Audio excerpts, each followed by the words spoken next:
The first time I heard them talk about killing me, I was standing in my own pantry, looking for a jar of pickled beets my late wife had canned the summer before she died. It was a Tuesday in February, cold enough that the pipes had been groaning all morning. I'd come downstairs in my slippers, the wool ones with the leather soles my granddaughter sent me 3 Christmases ago, and I was reaching past a row of stewed tomatoes when I heard my son's voice from the kitchen. He didn't know I was in the house. He thought I was at my Wednesday cardiology appointment. Except it wasn't Wednesday, and the appointment had been rescheduled, and I hadn't bothered to tell him because we weren't really speaking that week. We weren't really speaking most weeks by then. He won't make it through another winter anyway, my son said. His voice had that flat quality it got when he was trying to sound reasonable about something unreasonable. His heart's already half gone. The doctors said so. The doctors said he could live another decade if he took care of himself. That was her, my daughter-in-law. She had a way of saying things that made every sentence sound like a complaint. A decade. Do you understand what that means? 10 more years of him in this house. 10 more years of us paying rent in some shoebox in Spokane while he sits on 300 acres. What do you want me to do? Hold a pillow over his face. Don't be disgusting. Then what? There was a pause. I could hear the coffee maker gurgling. I could hear the wind pressing against the kitchen window. I was 68 years old, and I had served in 2 wars and worked 31 years as the federal prosecutor in the Eastern District of Washington, and I was standing in my pantry in my house, holding my dead wife's pickled beets, listening to my only child try to figure out how to make me disappear. There's a storm coming Thursday, she said. Big one. They're saying 18 inches, maybe more. So he goes for walks. He walks down to the creek every morning. What if he didn't come back? I set the jar down on the shelf. Very, very carefully. The way you set down something that might explode. I should tell you who I am, because none of this makes sense without it. My name doesn't matter for the purposes of this story. Call me what my granddaughter calls me, which is Pop. I'm 68 years old. I spent 31 years putting people in prison for the federal government, retired at 64, lost my wife to ovarian cancer 8 months later, and have lived alone since on the property my grandfather bought in 1947, 136 acres of pine and pasture in the foothills outside Coeur d'Alene, Idaho. The house is old. The barn is older. There's a creek that runs the western edge, and in the winter it freezes thick enough to walk on, and in the spring it floods if the snowmelt comes too fast. My son is 41. His name doesn't matter either. I won't give him the dignity of being named here, not after what he tried to do. I'll call him my son, because that's what he was, biologically, and because the word still catches in my throat when I say it out loud. His wife is 37. They've been married 11 years. No children. They moved back from Seattle the previous spring after he lost his job at some software company I never understood, and after she made it clear she wasn't going to keep teaching middle school music in a city where they couldn't afford a house. They came to me. They said it was temporary. They said 6 months, 8 at the outside, just until they got back on their feet. That was 19 months before the morning in the pantry. I waited until they left the kitchen. I heard her car door slam, and his truck pulled out about 10 minutes after. Then I came out of the pantry and I sat down at the table where my wife and I had eaten 43 years of breakfast together, and I put my hands flat on the wood and I tried to figure out what I was going to do. The first thing I did was nothing. That's important. I want you to understand. The first thing I did was nothing, because nothing is what you do when you don't yet know what you're up against. 31 years of trying cases taught me that. The prosecutors who lose are the ones who file the charges before they have the evidence. You wait. You watch. You let the other side make the mistakes. I went upstairs. I took off my slippers.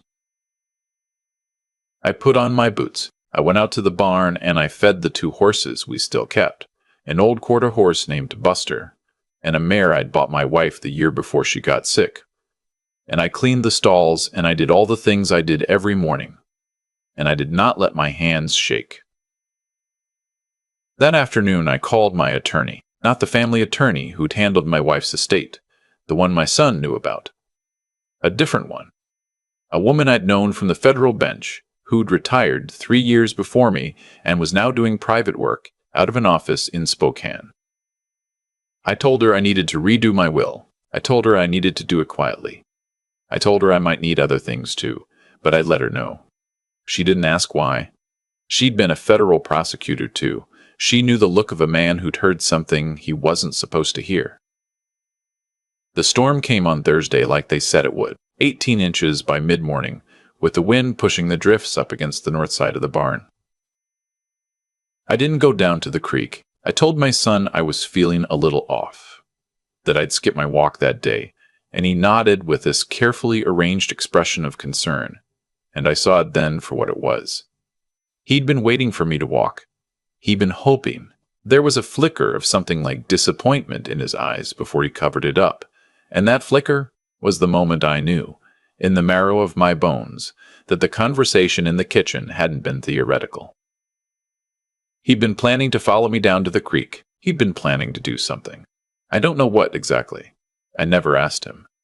But there are not many ways to engineer an accident in a snowstorm, and most of them end with an old man at the bottom of a frozen creek. I spent that storm in the den, watching the snow pile up, drinking coffee, and thinking. What I thought about was patience. You see, the thing about being 68 years old and having spent your whole working life putting away people who thought they were smarter than the law is that you learn certain things. You learn that greedy people are impatient. You learn that impatient people are sloppy. You learn that if you give a sloppy person enough rope and enough time and enough opportunity, they will hang themselves better than you ever could.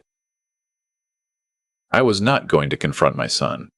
Confrontation was what he wanted. Confrontation would have given him the opening to play the victim, to claim I'd misunderstood, to accuse me of paranoia, of dementia, of being unfit.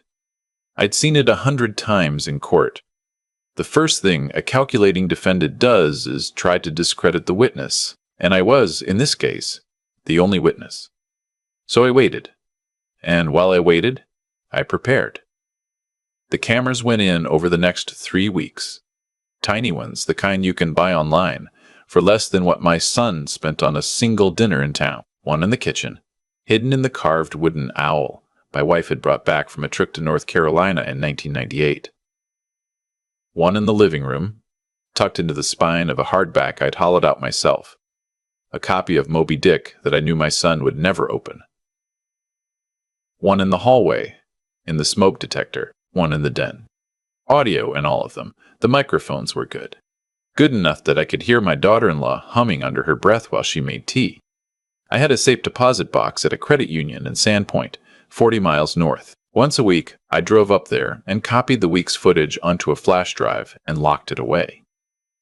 I also started keeping a journal. Not the rambling kind, the lawyer kind. Date, time, observation.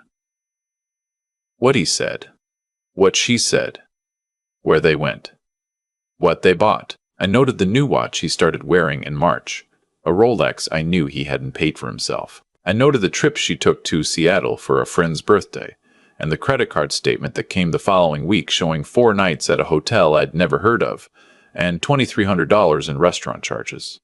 She was using my credit card. I'd given it to them after they moved in for groceries and gas. I'd never set a limit, because I'd never imagined needing to. By April, the monthly statements were running over $9,000. I let it run. This is the part that's hardest to explain. You're going to want to ask me why I didn't just throw them out, why I didn't change the locks, freeze the credit cards, call the sheriff. And the answer is that I wasn't trying to win a small victory. I was trying to make sure that what they'd done could never be undone by a clever lawyer or a sympathetic jury. I was trying to make it so airtight that even my son, who'd been my son once, who I'd taught to ride a bike in the long gravel drive out front, who I'd carried on my shoulders to the top of Micah Peak the summer he turned 7, could not slip through the cracks of the system I'd spent my life serving. In May, My daughter-in-law started asking about the will. She did it carefully. She'd sit at the kitchen table with me on Sunday mornings, when my son was out at his weekend job, and she'd say things like, "Pop, have you thought about what you want to happen with the property? You know, eventually. God forbid, but eventually." She'd pour me coffee and look at me with these large, concerned eyes, and she'd say, "We just want to make sure your wishes are respected, that nothing gets tied up in probate. My uncle, when he passed, the family fought for 4 years. I told her my wishes were in order. I told her my attorney had everything handled." "Which attorney?" she said. "The one I've always used," I said. Which was true, in a way.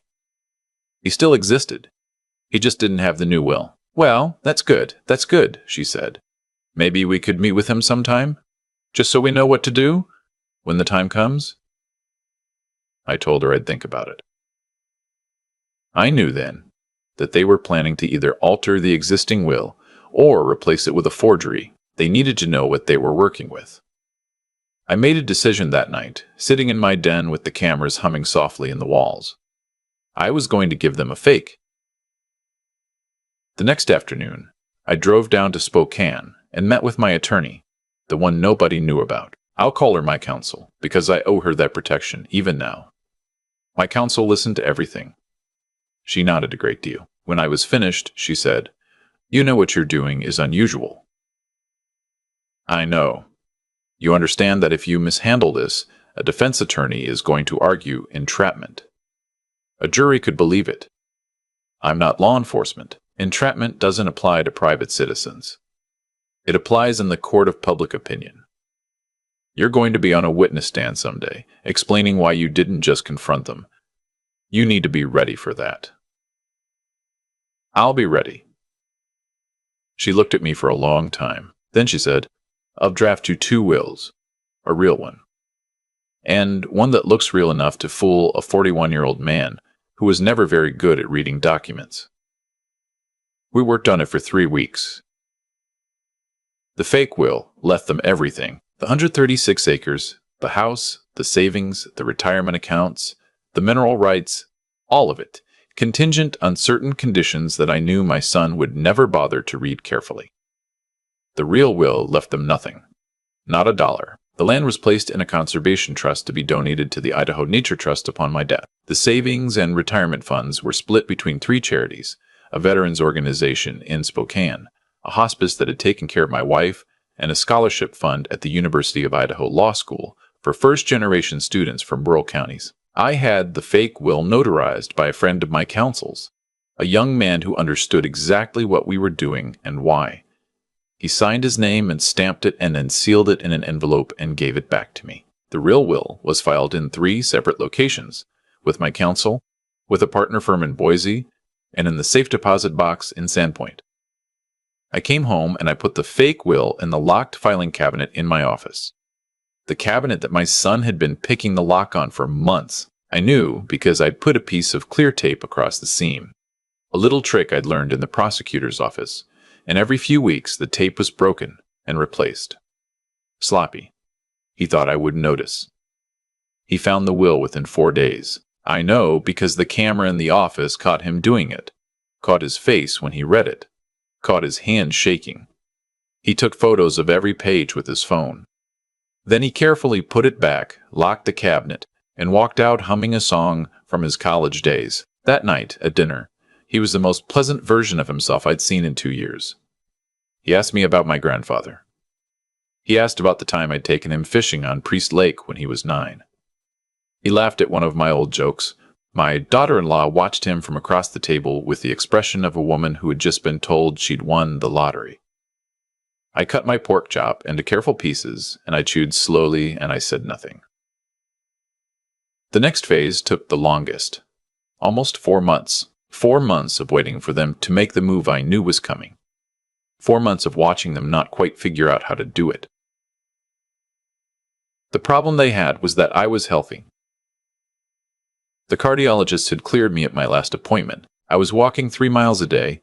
I'd lost the 8 pounds my doctor wanted me to lose, and I'd even started swimming twice a week at the community pool in town. My daughter-in-law commented on it once. with a smile that didn't reach her eyes. "Pop, you're going to outlive us all." I just smiled back. The thing they kept circling around was the storm. The Thursday storm in February had failed. They were waiting for another one. Idaho doesn't always cooperate that way, though. The winter that year was unusually mild after that first February blast. They needed snow. They needed a reason for me to be outside. They needed an isolated location and a plausible explanation. In late September, they started getting impatient. I could hear it in the audio. He wanted to do something with the medication. She thought that was too obvious. Given my heart condition, any sudden death would trigger an autopsy. He suggested a hunting accident. She pointed out that I hadn't hunted in 15 years, and that nobody would believe it. They went around in circles, snapping at each other, and I sat in my den and listened. And I marked it all down in my journal, and I waited. In October, my granddaughter came to visit. I haven't mentioned her until now, because she doesn't belong in the ugly parts of this story. She's 24. She's my son's daughter from his first marriage, the one that ended badly when she was 4. Her mother got custody and moved to Portland, and I'd had to fight for visitation rights through 3 different lawyers across 2 states, and I'd been the one constant in that child's life from the time she was old enough to remember anything. She'd graduated from Reed 3 years before. She was working in Seattle for a nonprofit. She came to see me every other month, the way she'd always done, and that October she stayed for a long weekend, and she could tell something was wrong. "Pop, what's going on with you?" "Nothing's going on with me." "You're being weird. You're being too calm. You're being calm in the way you used to be calm before a closing argument." I looked at her across the kitchen table. She had my wife's eyes. She'd had them since the day she was born, and I'd always wondered how that genetic lottery had skipped her father entirely and landed on her instead. "If anything happens to me," I said, "you call the woman whose card is in my desk drawer, the one paper clip to the inside of the second drawer down. Her name is on the card. You call her before you call anyone else. Before you call the sheriff. Before you call your father. Before you call anyone." She went very still. "Pop, what did you do?" "I didn't do anything. I'm doing exactly what any reasonable man would do who suspected what I suspect." "What do you suspect?" I told her. "Not all of it. Just enough. Just the conversation in the pantry, and the will, and the cameras, and the journal." She was quiet for a long time. Then she said, "Why don't you just throw them out? Because they would come back. Maybe not next month. Maybe not next year. But the day I have a heart attack, or a stroke, or a fall, they would come back, and they would contest, and they would say I'd been confused, and they would have enough of a story to drag this out for years. I want it ended. I want it ended in a way it can never be reopened." She put her hand over mine. "You're not going to die from this," she said. "I won't let you. Sweetheart, you don't get a vote. I do, actually. I get every vote. I'm the only person in this family who actually loves you, so I get every vote." I drove her to the airport on Sunday night. I watched her plane lift off into the dark. I drove home through 90 miles of empty highway, and somewhere outside Cataldo I had to pull over because I couldn't see through the windshield. And I sat in my truck on the side of the interstate with my hands on the wheel, and I cried for the first time since my wife had died. Then I drove home, and I went back to work. The storm came in the second week of December. It was a real one. A storm of the sort that closes the schools and the highways and the smaller airports. They started forecasting it 5 days out. And by the time it actually arrived, my son was practically vibrating. I could see it in the cameras. He'd been on the phone with his wife 3 times that day. They were going to do something. Tonight. What they did was this. He came home around 6. He brought a casserole his wife had made, lasagna, which she never made for me, which was one of those small details that should have tipped me off years before. He'd been told to make sure I ate it. He put it on the table with this performance of cheerful warmth, and he sat down across from me, and he ate it with me. I watched him eat his portion first, which he was careful to do. I cut into my piece. I lifted a forkful to my mouth. I chewed, I swallowed, What he didn't know was that I put on a feeding tube 2 months before. Not in the medical sense. I'd hollowed out the bottom of my favorite coffee mug, the one with the elk on the side, and I'd rigged a small hidden compartment with a one-way valve. I drank from the mug while we ate. Everything I put in my mouth, every bite of lasagna, I made a show of chewing. And then I'd lean down for a sip of coffee, and the food would slide quietly into the compartment. I'd been practicing for weeks. It was theater. The whole dinner was theater. He thought I'd eaten about half a serving. He thought I'd ingested enough sedative to put me out for 6 to 8 hours. What he had given me, I learned later, was a tranquilizer used in veterinary medicine, strong enough to drop a horse. They'd done their homework. They didn't want me dead in the house. They wanted me unconscious so he could get me into the truck and drive me up to the ridge above the upper creek where a man could lie unconscious in the snow for 2 hours and freeze to death, and where nobody would find him until the spring melt.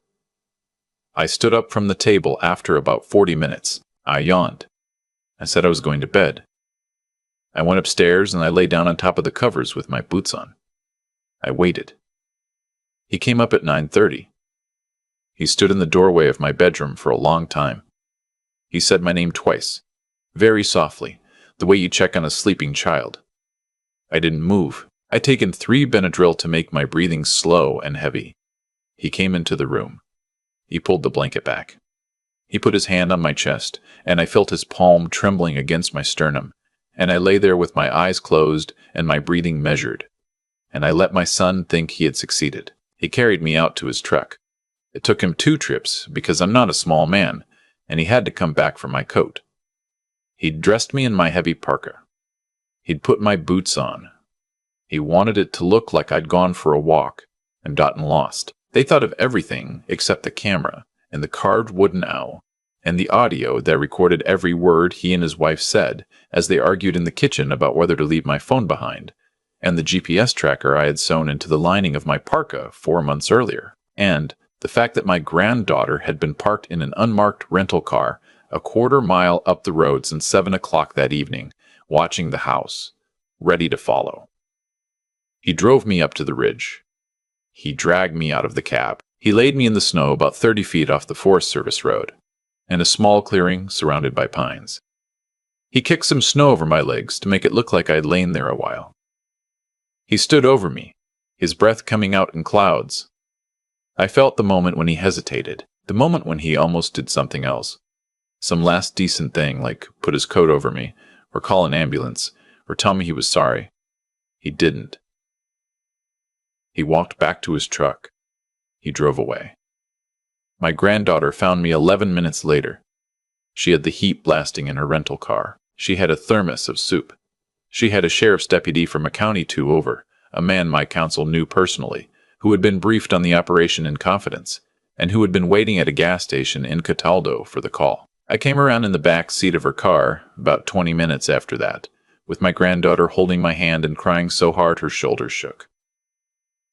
"You're an idiot," she said. "You're the smartest, stupidest old man I have ever met." I told her I loved her. I told her it was over. It wasn't over, of course. The trial took 8 months. It was a kind of trial that draws the local papers, and then the regional ones, and then a stringer from the Associated Press.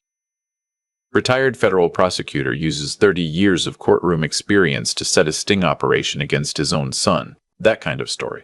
I sat through the whole thing. I testified for 6 hours over 2 days.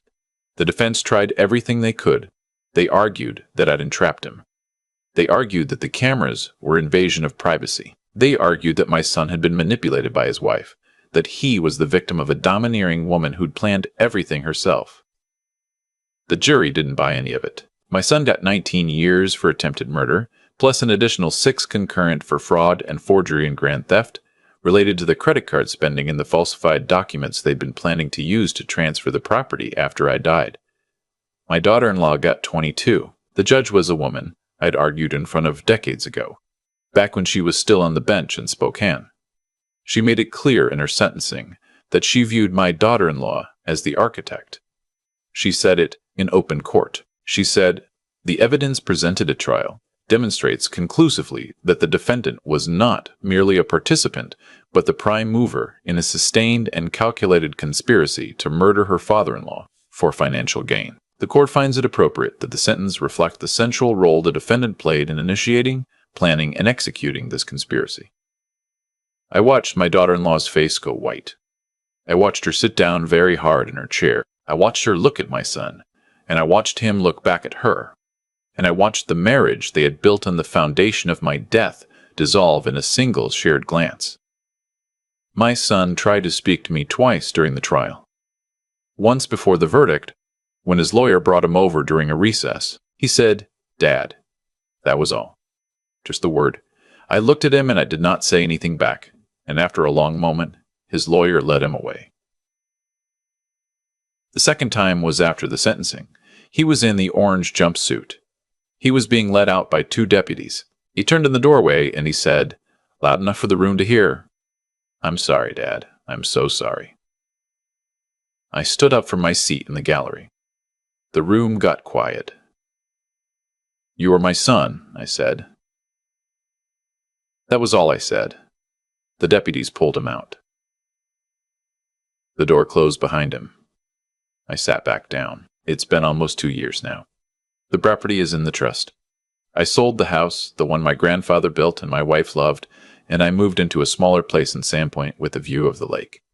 My granddaughter is engaged. She's marrying a kind young man who works for the State Forest Service, and they're talking about starting a family.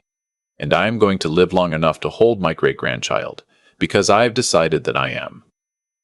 The money went where it was supposed to go. The hospice. The Veterans Organization, the Scholarship Fund. There is a young woman from a town in eastern Idaho named after my wife, who is in her 2nd year of law school right now on the scholarship's first award. She wrote me a letter last spring. I keep it in the drawer of my nightstand. People ask me if I miss him.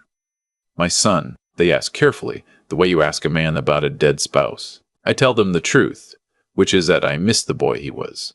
The 7-year-old who fell asleep on my shoulder at the drive-in theater watching a movie about cowboys. The 9-year-old who caught his first trout with my hands guiding his on the rod. That boy I miss every day. The man who carried me out into the snow, I do not miss. I do not think about him often. When I do, it is with the clinical distance of a prosecutor reviewing an old case file. A reporter asked me last fall if I forgave him.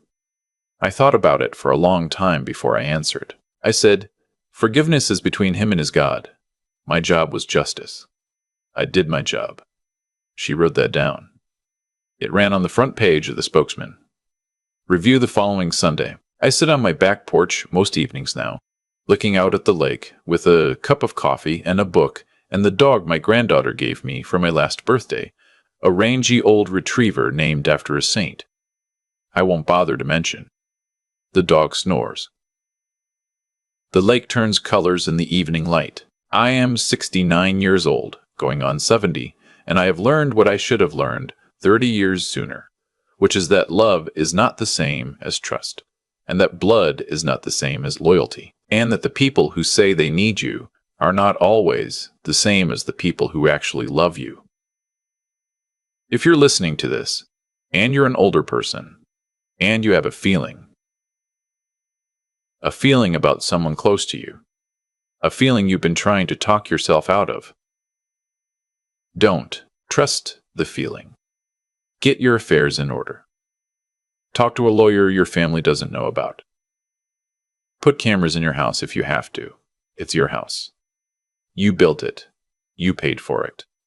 You earned every inch of it. And if it turns out you were wrong, if it turns out the feeling was just an old man's paranoia, then you've lost nothing but a little money and a little time.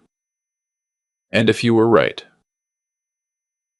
well, if you were right, you'll have the only thing that matters at the end of all of this, which is the truth, written down, recorded, witnessed, and ready for the only court that counts.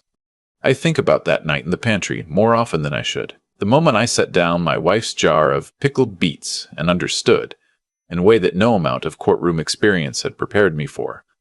That the boy I had carried to the top of Micah Peak was now the man planning to leave me dead in the snow. That moment changed the shape of the rest of my life, and I have come to believe, sitting here on my porch 2 years later, that nothing in this world arrives by accident. Every consequence has a cause. Every cause has a choice. My son chose, again and again, every day for 19 months, to feed a small resentment until it became something monstrous. His wife chose to whisper into that resentment until it took on a will of its own. And I chose, the morning I heard them through the pantry door, not to scream, not to confront, not to beg. I chose to be patient, and to be careful, and to use every hard-earned thing I had learned in 31 years of putting bad people in cages. What I want you to take from my story is this. There are 3 things that will save you in this life when the people closest to you become the people most dangerous to you. The first is your character. If I had been a vindictive man, if I had let rage drive me, I would have confronted them the next morning, and they would have walked free and finished the job a year later. Character is what kept my hand steady when my heart wanted to break the table in half. The second is your mind. I am not a particularly brilliant man, but I learned a long time ago that thinking 3 steps ahead is worth more than any weapon you can buy. The mind sharpens with use. Read. Pay attention. Notice the small things, the broken tape, the new watch, the lasagna she never made for you before. These are the breadcrumbs the world leaves for those who are paying attention. The third is your spine. There were nights, many of them, when I wanted to call it off, when I wanted to throw them out and lock the gate and be done. But that would have been the easy choice, and easy choices rarely lead to true justice. You have to be willing to endure. You have to be willing to sit at your own dinner table, across from the people who want you dead, and chew your food slowly, and play the part. That is not cruelty. That is endurance. I miss the boy my son was. I will miss him until the day they put me in the ground next to my wife. But I have made my peace with the man he chose to become, and I have made my peace with the part I had to play. If you're sitting somewhere right now, with a quiet, persistent feeling that someone close to you is not who they pretend to be, do not talk yourself out of it. Trust the feeling. Be the kind of person who deserves to live. Then live.